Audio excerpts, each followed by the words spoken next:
আসসালামু আলাইকুম, আমি জাহিদ ইকবাল। আজকের আলোচনার বিষয় হচ্ছে ভাই যদি বোনের সম্পত্তি না দেয় সেই ক্ষেত্রে আইনি প্রতিকার কি।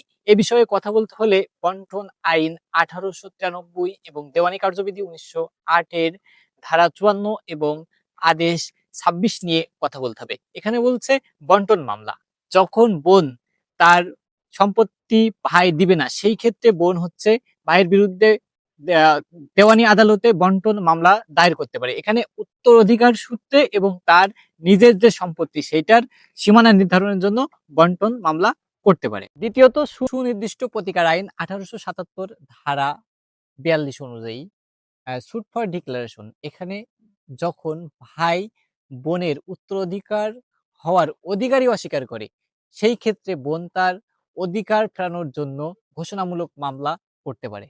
হ্যাঁ, তৃতীয়ত যে বিষয়টা আছে সেটা হচ্ছে মিউটেশন নামজারি। এই বিষয়টা করতে হলে স্যাড অ্যাক্ট 1950 এর ধারা 143 এর সি অনুযায়ী নামজারি করতে হবে। যখন রেকর্ড সংশোধন বা ওয়ারিশ হিসেবে নাম অন্তর্ভুক্ত না করলে সংশ্লিষ্ট ভূমি অফিসে গিয়ে নামজারির আবেদন এবং প্রয়োজনে আদালতের সহযোগিতা নেওয়া যেতে পারে।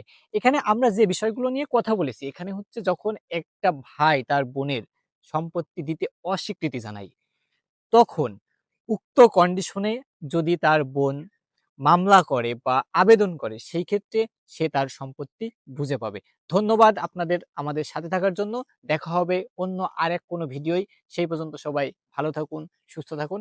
আল্লাহ হাফেজ।